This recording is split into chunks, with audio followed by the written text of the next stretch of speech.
नमस्कार दोस्तों, श्याम कला शेयरिंग में आपका स्वागत है। मैं सुरेश कुमार एक बार फिर से आपके साथ। और दोस्तों, आज आपको बताएंगे कि आपकी इंजीनियरिंग ड्राइंग का पेपर अगर आपने इस प्रकार हल किया है और इस प्रकार प्रत्येक क्वेश्चन को चेक किया जाएगा, किस भाग के कितने नंबर है, हर चीज़ डिटेल से बताएंगे।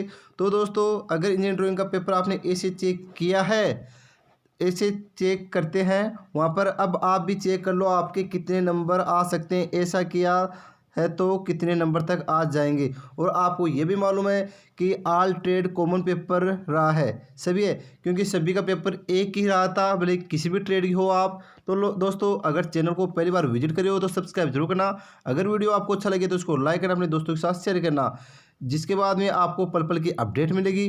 तो दोस्तों, वक्त ज़्यादा ख़राब न करें और स्टार्ट करते हैं कि किस प्रकार क्या है। तो आपके सामने पूरा पेपर दे रखा है और कितना क्या है। तो आज मैं इसमें मार्किंग शीट सहित आपको समझाऊंगा कि किस प्रकार। अब आप अभी टाइटल में देख रहे होंगे कि यहाँ पर पूरा काम एक शीट पर किया हुआ है, यानी कुल मिला के फ्रंट भाग पर पूरा काम है।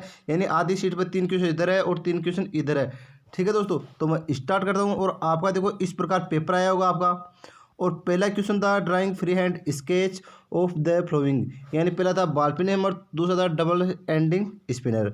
दूसरा क्वेश्चन था ready the give drawing according to the dimension, यानी इसमें आपकी असली मिसिंग लाइन थी, वो मिसिंग लाइन दर्शन दी जो मैं भी आपको आगे दर्शाऊंगा, यानी किस प्रकार दर्शन दी। तीसरा क्वेश्चन था drawing the symbol for first angle projection and third angle projection as per स्पिरिटी इफ डाया इज 40 mm, यानी जो छोटा वर्ड था हाँ, उसमें जो वर्ड था एक छोटा ही बड़ा, तो वो 40 mm का था बड़ा वर्ड, और छोटा उसका आधा हो जाएगा 20 mm का। लास्ट क्वेश्चन था आपका drawing front view, side view, top view in third angle projection of the give objective, all dimension are in mm। ठीक है। तो अब इसमें दोस्तों सभी को प्रॉब्लम है कि इसमें फ्रंट किसको माने। तो दोस्तों, इसके लिए मैं आपको बता दूं फ्रंट किसको मानना है। ध्यान रखना, जिस भाग की लंबाई ज़्यादा होती है उसको फ्रंट मानते हैं। तो इसमें सबसे ज़्यादा लंबाई 25 के इधर 20 है। इसके अलावा अगर किधर तीर का निशान दिया हुआ है तो उसको भी क्या मानते हैं, फ्रंट मानते हैं। इसके अलावा तीर का निशान आए तो उसके सामने लिखा होगा ए ई या एफ, यानी ई यानी होता है एलिवेशन या फ्रंट। तो इसमें छोटा आपका तीर का निशान इससे आके और ई भी लिखा आ सकता है, या फिर ऐसे आके फिर एफ भी लिखा आ सकता है, या फिर एलिवेशन लिखा आएगा या फिर फ्रंट लिखा होएगा। इधर ये आ गया आपका साइड का भाग, ऊपर वाला आ गया टॉप का भाग। तो अब स्टार्ट करते हैं। देखो मैंने किस प्रकार आपका हल किया है। तो देखो ये आधी शीट दिखा रहा हूँ मैं। तो ये आपका था बॉल पिन हैमर। तो बॉल पिन हैमर में प्रत्येक भाग के देखो मैंने नाम बताए हैं, अभी आपको डिटेल से और क्लियर भी करूँगा। फिर आपका ये डबल एंडिंग स्पिनर है। फिर आपका जो मिसिंग लाइन वाला है। अब देखो मिसिंग लाइन वाले में क्या हो रहा है कि आपको ये चीज़ें दर्शा रखी थी कि इसका व्यास भी दर्शा रखा था, जो मैंने दर्शा दिया। अब इसमें देखो ये माप आपको दर्शा रखी थी, ये माप दर्शा रखी थी, ये माप दर्शा रखी थी। अब इसमें क्या था कि आपका जो ये 40 का भाग था, इस 40 के भाग में एक तो ये 20 का भाग नहीं था, देखो मैंने 20 का भाग दर्शा दिया। अलग से एक 5-5 mm का ये बीच वाला भाग नहीं था, एक ही मैंने 5-5 वाला बीच वाला भाग भी दर्शा दिया। तो ओनली इतना सा मिसिंग काम था और इसमें किसी प्रकार का मिसिंग काम नहीं था। तो इस प्रकार ये भी क्लियर हो गया। आगे बात करूँ मैं तीसरे क्वेश्चन की, तो इसमें देखो फर्स्ट एंगल प्रोजेक्शन का ये आ गया और थर्ड एंगल प्रोजेक्शन का, यानी ऊपर वाला है फर्स्ट एंगल प्रोजेक्शन का और नीचे वाला थर्ड एंगल प्रोजेक्शन का। जो भी मैं आपको डिटेल से बताऊंगा वो मत देखो। और ये आपका लास्ट वाला क्वेश्चन, तो लास्ट वाले क्वेश्चन में आपको दिखाया गया देखो फ्रंट साइड टॉप, और ये आ गया आपका थर्ड एंगल प्रोजेक्शन का प्रतीक चिन्ह। तो मैं अब स्टार्ट करता हूँ। देखो दोस्तों, इस प्रकार आपको पेपर इस प्रकार हल करना था। यानी सबसे पहले आपको क्वेश्चन दे रखा था कि फ्रेंड स्केच, तो उसमें बॉल पेन हैमर बनाना था। अब बॉल पेन हैमर में आपको दे रखा है लाइन वर्किंग। लाइन वर्किंग है 2 नंबर की। तो मैंने लाइन वर्किंग को से देखो इस डायग्राम को बना दिया, तो 2 नंबर तो मेरी ये पक गए। इसी प्रकार आगे बात करूँ दोस्तों, तो आगे दे रखा है हाँ लेटरिंग, यानी लेटरिंग यानी अक्षरांकन। तो अक्षरांकन में मैंने जो ये नाम लिखे हैं कि हैंडल, और ये क्या लिखा है होल, पेस, ये चीज़ें नाम लिखा है। तो इन नामों के मेरे को कितने नंबर मिल गए, इसमें क्वेश्चन दे रखा है तो उनके मुझे 2 × 1 नंबर मिल गया। आगे दे रखा है, देखो तो क्लियर थोड़ा दिखाई नहीं दे रहा, हाँ नेचुरल यानी इसके जो बीच में रेखा आती है वो एकदम से नेचुरल आ गई। और नीचे दे रखा है इसमें हाँ तो नेचुरल यानी इसकी सफाई होती है। तो इसका डायग्राम की जितनी सफाई होगी वो इस प्रकार की। तो 2 नंबर डायग्राम के, 2 नंबर इसके नामों के मिल गए और 1 नंबर इसकी सफाई के। तो इस प्रकार मेरे को टोटल यहाँ पर 5 नंबर मिल गए, क्योंकि यहाँ पर ये 10 तो दे रखे, लेकिन ये 2 फ्री हैंड स्केच मुझे तो 1 का बता रहा है, तो मेरे को 5 नंबर इसके मिल जाएंगे। आगे आपका डबल हैंड स्पिनर है, तो इसमें देखो मुझे 2 नंबर तो इसके मिल गए, 2 नंबर इसके लेंथ के मिल गए, और ये नाम के मिल गए 2 नंबर, और इसकी सफाई के 2, तो इस प्रकार 5 गए, तो टोटल 10 नंबर इस क्वेश्चन के इस प्रकार मिलेंगे। तो आपने जैसे भी किसी ने बनाया है तो उसके इस प्रकार 10 नंबर बन सकते हैं। तो आपने किया है तो वो आपको मालूम कि आपने किस प्रकार किया है। अब दूसरा क्वेश्चन था, पहला क्वेश्चन कंप्लीट हो गया, दूसरा क्वेश्चन था ये, यानी इसमें मिसिंग लाइन दर्शानी थी।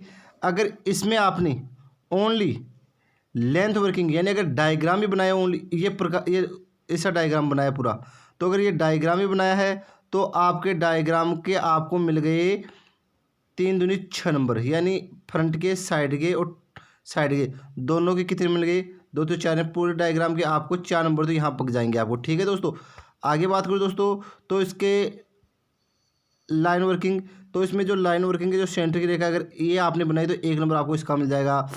इसके अलावा आपके बात करूँ लेटरिंग के, तो आपने जो लेटरिंग यानी जो अक्षरांकन किया है इसके नंबर भी आपको मिल जाएंगे। ठीक है दोस्तों, अगर ये अक्षरांकन पूरे अगर माना आपने जो मिसिंग लाइन बीच वाली छोड़ी, या आपसे अगर गलती से रह भी गई तो कोई दिक्कत नहीं, क्योंकि 1 2 3 और 3 तो किए ना आपने डायमेंशन सिस्टम, तो इन 3 का भी आपको नंबर मिलेगा। हाँ माना ये रह गया तो आपके इसके 1 या 2 नंबर कटेंगे। तो मेरे हिसाब से यहाँ पर अगर आपने इससे भी डायग्राम बनाया तो 10 में से आपको 6 7 8 नंबर तक मिल सकते हैं। हाँ थोड़ा बहुत मिसिंग किया तो उसको 8 नंबर कट जाए, कोई दिक्कत नहीं है। तो आपके इस क्वेश्चन में तो आपको पॉकेट के नंबर मिलेंगे कम से कम 5 या 7 नंबर, किसी प्रकार की दिक्कत नहीं होगी। तो इस प्रकार आपके 2 क्वेश्चन कंप्लीट हो चुके हैं। आगे बात करें आपका तीसरा क्वेश्चन, जो तीसरा क्वेश्चन था फर्स्ट एंगल प्रोजेक्शन है थर्ड एंगल प्रोजेक्शन के प्रतीक चिन्ह। तो अगर थर्ड एंगल और फर्स्ट एंगल थर्ड एंगल के अगर आपने लाइन वर्किंग कार्य किया है, यानी इस प्रकार के डायग्राम बनाए, तो आपको 2 2 नंबर इनके बनाए, 4 नंबर तो आपको इनके मिल जाएंगे। ठीक है, इसके बाद बात करें, 1 मिनट दोस्तों रुक जाओ, मैं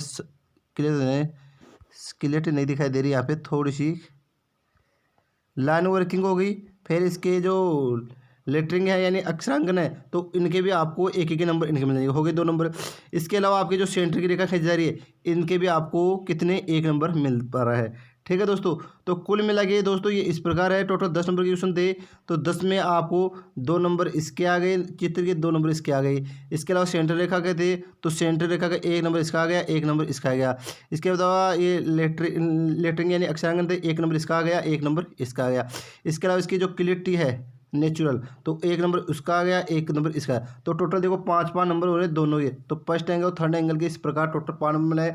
तो देखो दोस्तों एक ही शीट पे, अब देखो कुछ बच्चों ने क्या गलत किया है, ये वर्थ आपको उसमें डायामीटर दे रखा था 40, अगर जिस बंदे ने 2 सेमी यानी 20 एम का प्रकार खोला है तो ये आपका 40 एम का बन गया। फिर छोटा वर्थ अगर आपने 1 सेमी का खोला है तो 2 सेमी का छोटा वर्थ बन गया। ठीक है, इसी प्रकार ये काम भी ऐसे करता, ये आपका 2 सेमी का ये आ गया, 4 सेमी का आपकी ये आ गई, और इसको इससे मिला दो और इसको इससे मिला दो, फिर सेंटर रेखा से इस प्रकार गुजार दो, कुल मिला के 2 4 और ये गैप भी आपको 4 का देना था। अब इन दोनों के बीच में आप अपनी सुविधा के अनुसार कितना भी गैप दे सकते, लेकिन ये सेंटर रेखा इस प्रकार जानते और ये यहाँ पर सेंटर रेखा जानते, तो इस प्रकार आपके ये नंबर इस प्रकार प्लस। अब यहाँ पर एक चीज़ और नोट करी होगी आपने, यहाँ पर आपको डायमेंशन रेखा से इस प्रकार और दर्शाया गया था, किस प्रकार, इस प्रकार यहाँ कि ये आपका 40 का आ गया, ये भी आपका 40 का आ गया। ठीक है दोस्तों, और इनका नाम भी लिख के आना था। ये छोटी छोटी गलती है, इतनी क्लियरिटी से सफाई से अगर आपने काम किया है तो आपको किसी प्रकार अगर इसमें थोड़ी बहुत हुई है तो मानता हूँ कि आप ये 1 या 2 या 3 नंबर काट लेगा, लेकिन फिर भी आपको 7 या 8 नंबर तो आसानी से दे देगा, क्योंकि वहाँ पर एग्जाम में इतनी क्लियरिटी से आपसे काम नहीं होगा, कोई बात नहीं है फिर भी। अब आपका लास्ट का क्वेश्चन है आपका ये आइसोमेट्रिक प्रोजेक्शन वाला। तो आइसोमेट्रिक प्रोजेक्शन देखो दोस्तों, मैं यहाँ पर पूरा तो नहीं लेके आया उसका, लेकिन अभी आपको बता देता हूँ। लास्ट वाला क्वेश्चन था आपका 20 नंबर का। ठीक है, तो 20 वाले क्वेश्चन नंबर के अगर आपने वहाँ पर फ्रंट साइड और टॉप ये तीनों बनाए, तो ये तीनों कितने कितने नंबर के थे, ये तीनों आपके 4 नंबर के थे, सॉरी 4 नंबर का ये था, 4 नंबर का ये, 4 नंबर का ये। अगर आपने इस प्रकार बनाया है यानी फ्रंट साइड टॉप ये बना दिया, तो आपके 4 12 नंबर तो ये पक्का ही। आगे बात करें दोस्तों, अगर आपने इस मांगने डायमेंशन सिस्टम द्वारा इस प्रकार, अब देखो दोस्तों मैंने यहाँ पर माप दर्शाना आवश्यक नहीं है, क्योंकि अगर यहाँ पर आप फ्रंट की लंबाई, साइड की लंबाई और टॉप की ऊंचाई तो ये ले लो, तो ये कॉपी है क्योंकि साइड का भाग घूम के प्लान में इस प्रकार जा रहा है। अगर आपने साइड की माप दर्शाई तो प्लान की दर्शाना कोई ज़रूरी नहीं है। तो आप ये टेंशन मत लेना कि सर ये ऊपर भी दर्शा रही है, ये कोई बात नहीं है, मैंने तो वैसे बना दिया तो, लेकिन ये इतना सही है। आगे बात करें दोस्तों, ये हो गई। इसके बाद में अगर आपने यहाँ पर ये डायमंड सिस्टम किया तो दो दो नंबर आपकी इनके हो गई, यानी जिन्होंने इन डायमंड सिस्टम को अपनाया तीनों भागों में दोनों प्रत्येक भाग के दो दो नंबर है। अगर ये विमांकन दर्शा रहे, इसके उपमाप दर्शाए तो 6 नंबर ये हो गए, 12 नंबर ये तो हो गए 4 4, तो 6 12 कितने हो गए 18 नंबर। इसके अलावा लास्ट वाले क्वेश्चन में आपके थे प्रतीक चिन्ह, यानी आपका थर्ड एंगल का प्रतीक चिन्ह और बनाना था, उसके आपके 2 नंबर थे। और आपको ये बना के ये भी दर्शा करना था कि all dimension are in mm, फिर ये प्रतीक चिन्ह था, फिर यहाँ पर लिखना था कि थर्ड एंगल प्रोजेक्शन, क्या लिखना था, थर्ड एंगल प्रोजेक्शन। अगर आपने इस प्रकार ड्राइंग शीट पर काम किया है तो मेरे हिसाब से आपको किसी प्रकार की दिक्कत नहीं होगी। तो इस प्रकार दोस्तों आपकी ड्राइंग शीट चेक की जाती है, तो मेरे हिसाब से आपने अच्छे से सारा काम किया होगा। ठीक है दोस्तों, तो बताओ आपको वीडियो कैसा लगा, कमेंट बॉक्स में ज़रूर सुझाव दो कि किस लड़के ने किस प्रकार का काम किया है और उसके कितने नंबर आ सकते। लगभग ड्राइंग में सभी बच्चे पास होने वाले हैं, वो आप टेंशन मत करियो, क्योंकि बहुत से बच्चों को अभी भी डाउट है कि क्या होगा क्या नहीं होगा, लेकिन कुछ भी नहीं होगा, सब पास होंगे। ठीक है दोस्तों, तो बिना किसी टेंशन किए हुए वापस एग्ज़ाम की तैयारी में लग जाओ, क्योंकि बहुत जल्द आपकी सीबीटी एग्ज़ाम स्टार्ट होने वाली है। अगर आपको किसी प्रकार का डाउट है तो वो आप हमें शेयर कर सकते हो, तो उससे संबंधित हम आपको आवश्यक सूचना अवश्य दे देंगे। तो दोस्तों आपका अपना कीमती समय देने के लिए तहे दिल से धन्यवाद। आपका प्यार सपोर्ट हमें यूं ही चाहिए बस, और कुछ नहीं दोस्तों। थैंक्स।